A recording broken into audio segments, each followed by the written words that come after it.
En attendant, est-ce que ça vous dirait d'aller faire un tour dans l'espace à 27 000 km/h? Incroyable. Dans quelques instants, nous serons avec Thomas Pesquet, notre astronaute. Alors, pour mémoire, il est le 10e pilote ou astronaute français à aller dans l'espace. Il a 38 ans, ingénieur aéronautique, pilote de ligne. Et il a tout naturellement sa place dans Stade 2. Pourquoi? Eh bien, regardez ce reportage avec le plus sportif des astronautes, Guillaume Papin, Christian Boisse. Ceci n'est pas un effet spécial.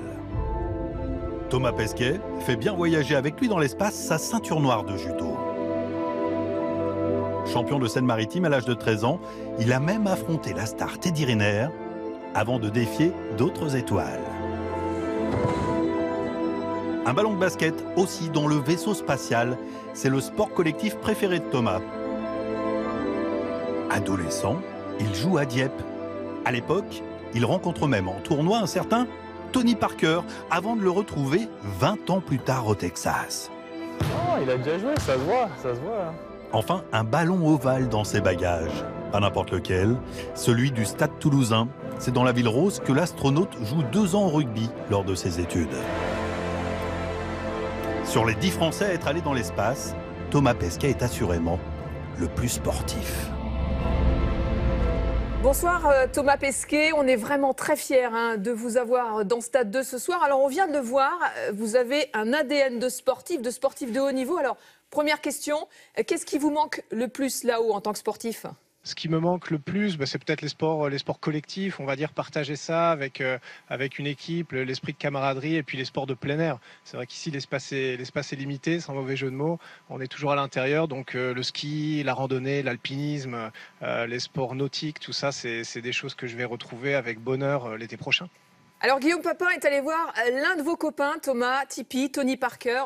Il a une question pour vous parce que vous êtes un peu notre Tipeee à nous de l'espace, on l'écoute. Salut Thomas, j'espère que tu vas bien. Moi j'avais 2 petites questions. La première, comment tu fais pour suivre nos matchs? Et la deuxième, tu étais venu chez moi, tu as vu ma salle de gym. La tienne, elle ressemble à quoi? Parce que je sais que tu dois faire 2 heures par jour. Ça m'intéresserait de voir ça. Salut Tony. Oui, écoute, première question. C'est difficile de suivre les matchs depuis la station spatiale. On n'a pas la télé, mais j'arrive quand même à avoir quelques résumés de temps en temps, quelques résultats et quelques top 10 des meilleures actions. D'ailleurs, dans mon cadeau de Noël, je vais te montrer.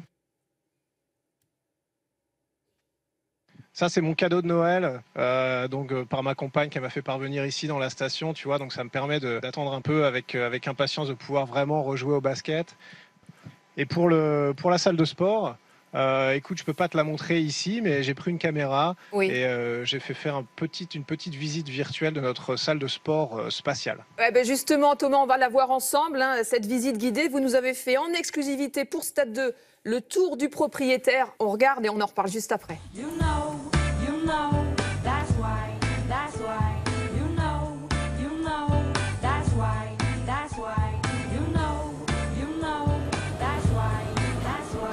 C'est tout simplement un vélo d'appartement version spatiale. Le module avec les pédales sont ici. Il est isolé en vibration de la station spatiale pour ne pas transmettre de vibration. Et c'est parti pour un tour de France spatial. Dans l'espace, on flotte toute la journée. Il y a beaucoup de muscles dont on ne se sert pas. Les muscles du dos, les muscles des cuisses. On est obligé de faire 2h30 de sport par jour pour limiter la perte osseuse et la perte musculaire. Une autre machine qu'on utilise tous les jours dans la station spatiale, c'est notre tapis roulant, qui s'appelle T2. On a chacun un harnais personnalisé, parce qu'évidemment, il faut une force qui nous retienne vers la surface du tapis, et ça, c'est réalisé par des élastiques, tout simplement.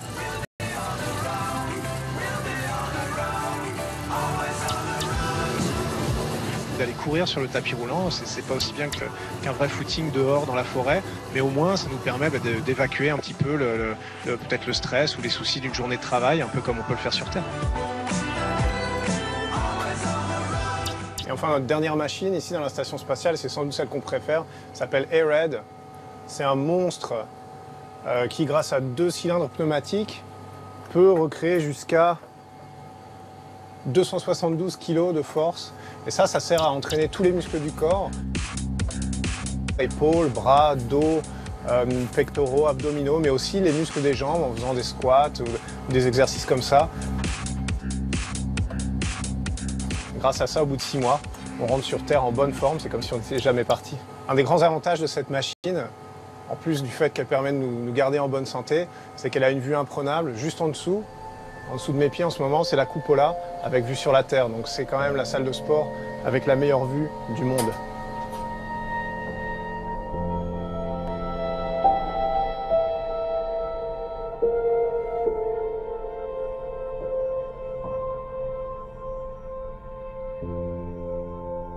On vient de voir cette salle de sport. C'est assez bluffant. Alors à propos de la notion d'effort, Thomas Pesquet, justement, on a un autre de vos copains, Teddy Riner, qui a une question pour vous. Salut Thomas, ici la Terre. Alors j'aimerais savoir si là-haut, on ferait la même catégorie de poids. Est-ce que j'ai mes chances avec toi? Deuxième question, est-ce que quand tu fais de l'effort physique là-haut, tu sues comme sur la Terre? Ciao. Salut Teddy. Eh ben, s'il y a un endroit dans le monde où j'ai une chance contre Teddy Riner, c'est sans doute ici, parce qu'ici je joue à domicile, donc moi je connais l'environnement, lui il le connaît pas. Mais cela dit, je pense que ça finirait quand même un peu en combat au sol en fait, à base de clés de bras et d'étranglement, parce qu'ici on peut pas vraiment se projeter sur les surfaces. Il faudrait prendre appui sur les murs, sur les côtés ou sur le plafond, comme je le fais ici. Mais non, je pense que ça finirait quand même par un hippon contre moi malheureusement. Pour la deuxième partie de la question, est-ce qu'on transpire? Oui, on transpire de la même manière quand on court, sauf que la sueur s'écoule pas, donc ça crée une pellicule sur le corps. C'est assez étrange à voir, et puis surtout, en fait, au final, ça nous réchauffe parce que cette pellicule, elle devient isolante. Donc le mécanisme de transpiration qui est censé évacuer la chaleur, pour nous, il fonctionne à l'envers. C'est une des nombreuses choses qu'il a fallu réapprendre pour s'adapter à la vie dans l'espace. Alors, c'est l'une des grandes énigmes de cette mission Proxima pour nous, fans de sport. Mais tiens, on va poser cette question, justement, cette énigme, avec notre troisième invité. Écoutez. Salut Thomas, je m'appelle Lucas Corvet. En tant que champion de France de badminton, je me demandais pourquoi tu avais amené un volant de badminton dans l'espace. Ça fait le buzz, hein, Thomas Pesquet, cette histoire de volant ici pour nous. Alors, pourquoi ce volant de badminton ? C'est une très bonne question. J'ai emmené ce volant de badminton. Alors, j'ai absolument pas la prétention de savoir jouer au badminton du tout. Mais ce qui est intéressant, je trouve, c'est que ça va être le moment où le sport rencontre un petit peu la science. Parce que l'intérêt, c'est de voir comment il va voler en impesanteur. Est-ce qu'il va se comporter comme au sol? Est-ce que ça va être différent? Est-ce que l'aérodynamique va l'emporter sur d'autres forces? Tout ça, j'essaierai de filmer une petite vidéo pour vous le révéler. Mais pour l'instant, j'ai pas encore fait l'expérience. En tout cas, merci beaucoup. On vous donne rendez-vous, évidemment, sur le plateau de Stade 2. Dès que vous serez de retour pour partager avec nos téléspectateurs votre expérience. À bientôt Thomas. Merci à vous, à bientôt.